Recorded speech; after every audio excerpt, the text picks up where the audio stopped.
Northern suburbs are clenching their teeth as the state government plan to drop not one, but two 66 kilovolt terminals in the backyards of Merri Creek residents. State Minister for Planning Matthew Guy has come under fire for pushing the scheme, without first consulting the local communities. This facility is not something that will be here today, going tomorrow. It'll be here today, or it'll be here tomorrow, and then it'll only get bigger and bigger as more and more power is required.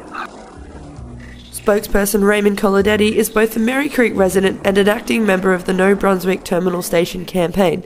The proposed terminals emit up to 66 kilovolts in electricity, with studies showing exposure to just 3 milligrams per day being the possible cause of childhood leukemia. We're being told by this government that the modelled EMF emissions from the facility, those levels are not applicable to assess resident safety. It's a long-term 24-hour exposure. There is no safe level of emission. Siri's organic farm in Brunswick East is also finding itself fretting about the proposal, with mass electrical wires already flowing overhead and emitting electromagnetic frequencies. Site manager Nick Kermy fears for the local families. One has to sort of question, well, is this really responsible planning and allocation of enormous sums of money? Several 100,000 people visit the site a year. We need to be responsible for their health and well-being, and if we're going to potentially triple the health implications for them by development like this, well, we have to oppose it. Moreland Mayor John Kavanagh explains his frustration towards Minister Guy, stating there is no reason to keep residents in the dark on the BTS upgrade. At a bare minimum, you would think that the Minister would have the strength of character, if you like, to meet with the people who are opposed to the decision that he's made.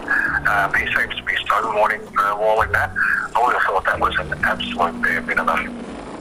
Minister Guy is actually their local member as well, because Minister Guy is in the upper house in the northern region area. There are 5 members of Parliament in that, and Minister Guy is one of their representatives, so he's not even basically prepared to meet with his own constituents. And I think that takes away democracy from local residents. I think local decision making is better decision making rather than someone queuing in over the top. And so when the residents group came to me and asked me to write that letter, I was very happy to do so. Mayor Kavanagh responded to the pleas of Merri Creek residents by writing to Premier Ted Baillieu, and is yet to receive a reply. I may have recalled an acknowledgement, we have received your letter. I think we may have got something like that back, but actually no addressing of any of the issues.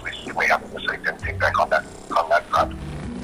Unfortunately, Minister Guy's office is unable to comment at this time. Still, the question remains as to why residents have not been consulted, certainly with some different opinions on the issue. How come the Minister doesn't want to investigate cheaper, better options for the community that will benefit Victorians as a whole?